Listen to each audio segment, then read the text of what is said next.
Dire warnings for the future of the planet as the COP27 climate conference begins in Egypt. Delegates here the last 8 years have been the hottest on record, accelerating the effects of climate change. We must answer the planet's distress signal with action, ambitious, credible climate action. We'll have all the latest from the summit in Egypt. Also on the programme, nurses could be heading for strike action before Christmas over pay, says their union. Downing Street says Rishi Sunak thinks offensive messages sent by Government Minister Sir Gavin Williamson are unacceptable. And Argentina beat England at Twickenham for only the second time ever.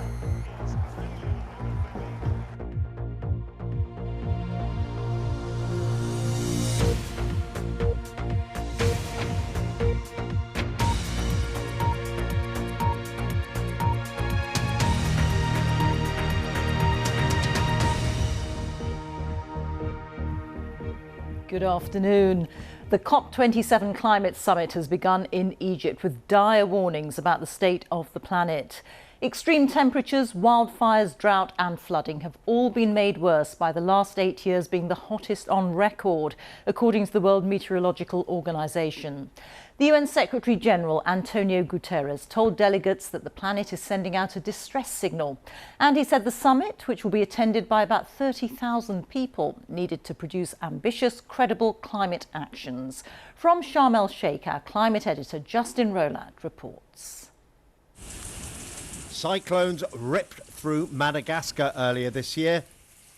Floods displaced more than 1 million people in Nigeria last month, while another year of low rainfall pushed parts of Somalia and elsewhere in East Africa even closer to famine. Our planet is sending a distress signal. The UN conference in Egypt was warned. The last 8 years have been the warmest on record, making every heat wave more intense and life-threatening, especially for vulnerable populations. Sea levels are rising at twice the speed of the 90s, posing an existential threat for low-lying island states and threatening billions of people in coastal regions. Representatives of more than 200 nations are attending the talks. It is essential progress is made, they were told. Whilst I do understand that leaders around the world have faced competing priorities this year, we must be clear. As challenging as our current moment is, inaction is myopic and can only defer climate catastrophe. But expect heated negotiations.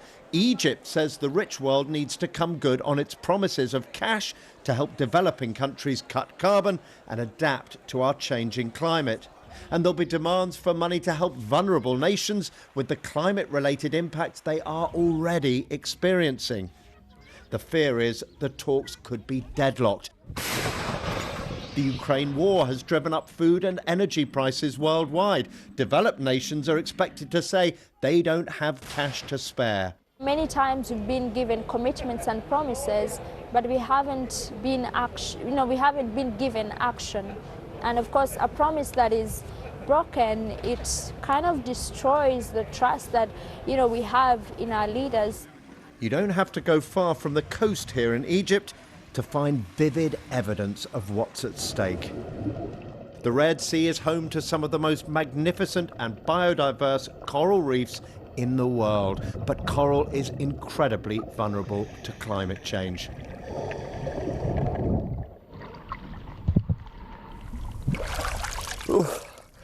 Scientists say virtually all the world's coral reefs could be gone by the end of the century, possibly sooner. Now, think what that means. An ecosystem that's taken hundreds of millions of years to evolve, gone forever. Let's be clear what the issue here is. These talks are going to be all about cash, and we know how difficult those conversations can be. The developing world's argument is very simple. It says to the richer world, you got rich burning fossil fuels, you got to help us out here. They want help cutting carbon, they want help adapting to climate change, and this year they're saying they also want help with the loss and damage our changing climate is already causing. Rita, these are going to be difficult discussions. Justin, thank you. Justin Rolat, our climate editor, reporting. Nurses are likely to take their first ever strike action, according to their union. The Royal College of Nursing is counting ballot papers returned by its 300,000 members, and it says that those counted so far suggest support for industrial action, possibly before Christmas. Nurses working in accident and emergency and critical care would be exempted from striking to maintain services. Ministers say that contingency plans are in place for dealing with any strikes and that nurses should carefully consider the impact on patients. Here's our health editor, Hugh Pym. Possible strike action is looming across the NHS, with pay at the heart of the dispute. Wage rises lower than inflation over several years and workforce shortages are reasons given by the Royal College of Nursing for the strength of feeling behind their ballot. Detailed results of the voting, including turnout, will be formally announced within days. There have been a series of ballots among the RCN's 300,000 members at individual workplaces. Officials say the signs are that across the UK, members have spoken clearly in favour of strike action. The RCN says any strikes would affect planned NHS treatment and appointments, but not emergency care. In England and Wales, there have been pay awards of £1,400 this year, roughly 4% on average. The Scottish Government has offered just over £2,200, about 7%. There's been no formal offer yet in Northern Ireland. The Scottish Government has indicated it's waiting to hear back from all health unions with responses to its latest offer. 2 already have mandates for strike action after votes amongst their members. Ambulance staff in Scotland who are members of the GMB have voted to stage walkouts, and they're calling on ministers for talks.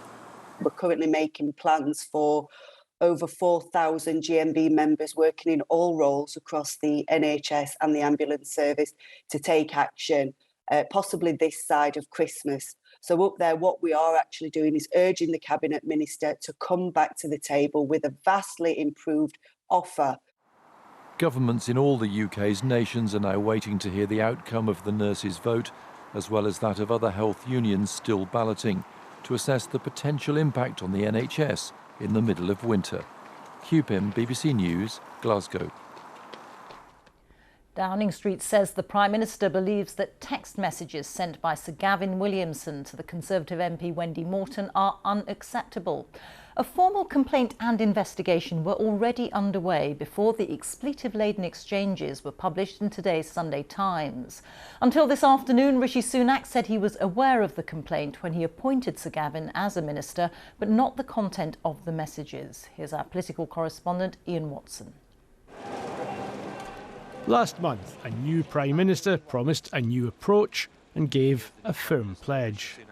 This government will have integrity, professionalism and accountability at every level. On the same day, he brought his ally Sir Gavin Williamson back into government. But we now know, 24 hours earlier, Rishi Sunak had been told that a potentially serious complaint had been lodged with Conservative headquarters about Sir Gavin's behaviour. That complaint of bullying and intimidation came from the former Chief Whip Wendy Morton, a senior member of Liz Truss's government. In a series of texts published in the Sunday Times, he accuses her of rigging the ticket allocation to the Queen's funeral in September to exclude MPs who were critical of Liz Truss, something she denies.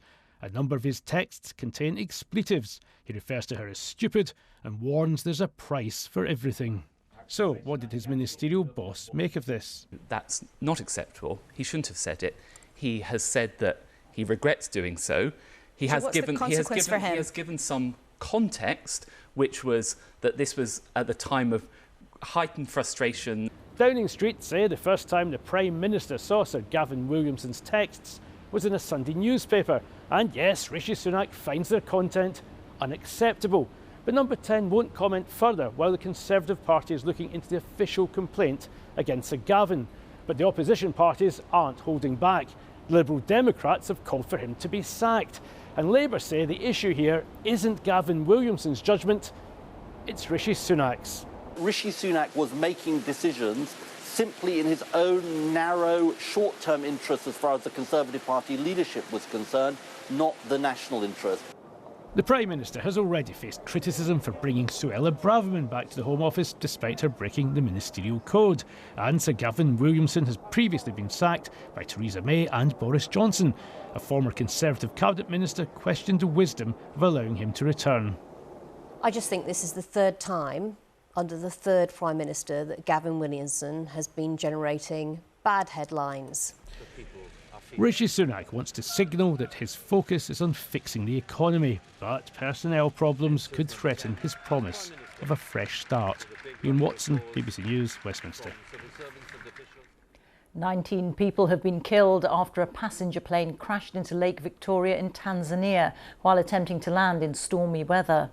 The aircraft had taken off from the capital Dar es Salaam. The authorities say they did manage to rescue 26 people who've been taken to hospital.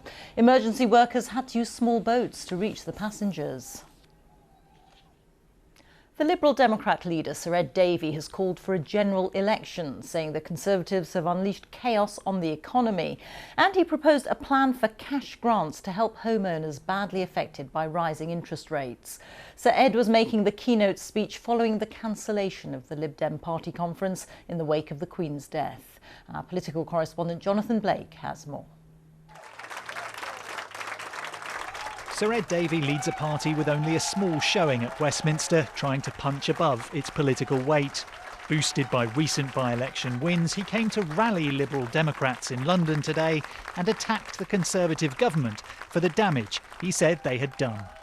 Never again can the Conservatives claim to be the party of homeowners. Never again can they claim to be the party of business. Never again can the Conservatives claim to be the party that balances the books. The Conservatives are the party of chaos. Homeowners were paying a penalty after the mini-budget, he said, and called for those struggling with their mortgage to get financial support. I'm proposing a new mortgage protection fund to cover the extra costs for those families seeing their payments rise most sharply, to protect them from falling into serious arrears or even facing repossession. Sir Ed turned his fire on the new Prime Minister and again called for voters to have their say. Rishi Sunak, your government does not have a shred of credibility left. It does not have a shred of legitimacy left. And if you had a shred of integrity left, you would call a general election now. For a party sensing opportunity, that can't come soon enough. Frankly, the people out there are demanding a general election. They deserve a general election. Morale is riding high, especially after our three fantastic by-election wins recently. Sir Ed Davey stepped up his attacks on the Conservatives in this speech, arguing the Lib Dems are best placed to beat them in certain areas. But the early general election he's calling for looks unlikely, so he and his party still face a fight to make themselves heard.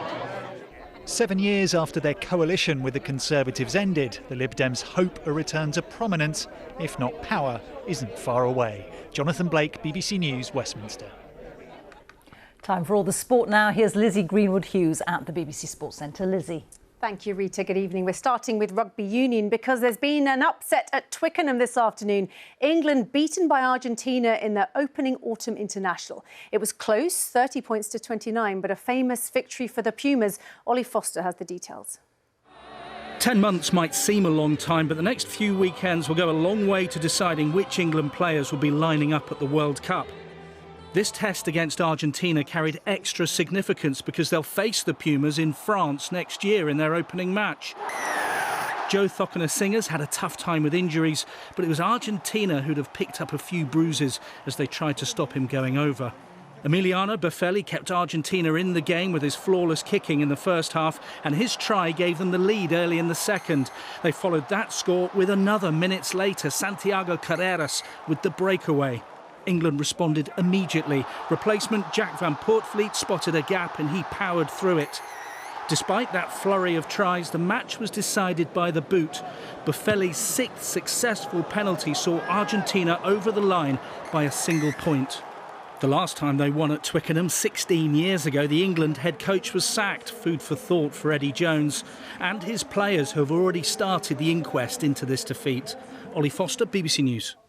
It's been an historic World Championships at the gymnastics this week for Great Britain because Jessica Gadarova has won the gold in the floor event to take GB's tally to 6 medals. Last to compete, she held her nerve to win by a large margin in Liverpool. It's her 3rd medal of these championships, including all-around bronze and team silver.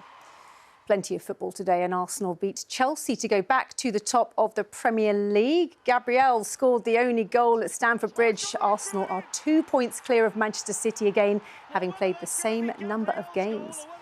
Rangers' hopes of winning the Scottish Premiership were dented at St Johnstone, who beat them 2-1 today. James Brown scoring a wonder goal. Rangers are 7 points behind leaders Celtic.